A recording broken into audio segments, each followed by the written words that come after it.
Let's mic देश का मिजाज साउथ। यह है let's mike more than radio. आप सुन रहे हैं दक्षिण भारत की खबरें। तेलंगाना के यादाद्री भुवनगिरी जिले के पोचमपल्ली मंडल में हेजलो लैब्स प्राइवेट लिमिटेड की फैक्ट्री में देर रात बड़ा विस्फोट हुआ। हादसे में 2 कर्मचारियों की मौत हो गई जबकि 9 घायल हुए हैं।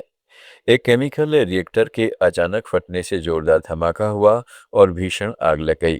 घायल कर्मचारियों को उपचार के लिए हैदराबाद के निजी अस्पतालों में भर्ती कराया गया है। 2 की हालत गंभीर बताई जा रही है। स्थानीय प्रशासन और आपातकालीन दल ने मौके पर पहुंचकर स्थिति को नियंत्रण में लिया है। रिएक्टर फटने के कारणों की जांच की जा रही है।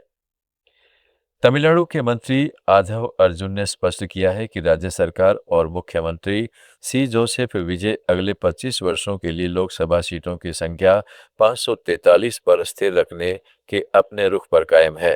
उन्होंने विधानसभा में कहा कि 12 अगस्त को सदन द्वारा पारित प्रस्ताव में भी यही बात कही गई है। मंत्री ने कहा है कि वे सरकार के रुख को उस गलत सूचना के मद्देनजर स्पष्ट कर रहे हैं जिसमें यह दावा किया जा रहा है कि विजय के महाबलीपुरम में हुई दक्षिण क्षेत्रीय परिषद की बैठक में दिए गए भाषण के बाद सरकार ने परिसीमन पर अपना रुख नरम कर लिया है। पेरियार गाय, जिसे पेरियार कुल्लन भी कहा जाता है, को केरल की स्वदेशी नस्ल के पशु की मान्यता मिली है।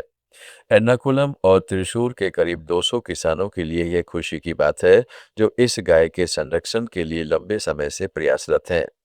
भारतीय कृषि अनुसंधान परिषद के राष्ट्रीय पशु आनुवंशिक संसाधन ब्यूरो ने पेरियार गाय को स्वदेशी नस्ल के पशु के रूप में पंजीकृत किया है, जिससे यह वेचूर गाय के बाद राज्य में यह दर्जा पाने वाली दूसरी नस्ल बन गई है।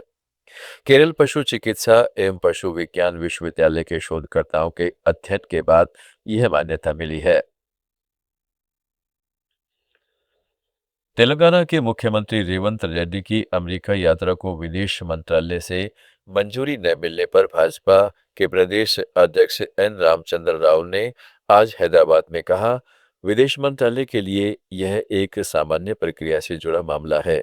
जब भी कोई मंत्री या मुख्यमंत्री विदेश यात्रा पर जाता है तो कुछ गाइडलाइंस और प्रोटोकॉल का पालन करना होता है। रेवंत रेड्डी की यात्रा को रोकने का विदेश मंत्रालय का फैसला सिर्फ जरूरी प्रोटोकॉल और राष्ट्रीय हितों से जुड़ी प्रक्रिया का हिस्सा था, न कि किसी राजनीतिक बदले की भावना का नतीजा। Issue must have been taken up by the MEA, and perhaps that was the reason his visit was cancelled, and he was denied permission. And it is not unusual. It's earlier also in 2012, when the Tarun Gogai, the Assam CM, when UPA was in the ruling in the center, he was denied permission by his own government, UPA government. And that also happened, and subsequently in Jharkhand also, when Arjun Munda wanted to visit Thailand, so he was also stopped like that. And these people, Congress people, they have stopped the visa of Narendra Modi ji when he wanted to visit USA. So it is Congress who play all vendetta. Bharatiya Janata Party, government, central government or MEA, it is only a routine procedure, and from some information that this MEA, but otherwise, why only Revanth Reddy will be stopped? His other Vande teams. मातरम विवाद पर कर्नाटक के मंत्री प्रियांक खड़गे ने बेंगलुरु में कहा, वंदे मातरम के बारे में हमें बताने वाले ये लोग कौन हैं? अगर वे सच में इतने ही देशभक्त हैं तो अमित शाह और मोदी जी नागपुर जाएं और मोहन भागवत से कहें कि वे अब से आरएसएस का गीत गाना बंद करें और यह पक्का करें कि सभी आरएसएस शाखाओं में वंदे मातरम गाया जाए।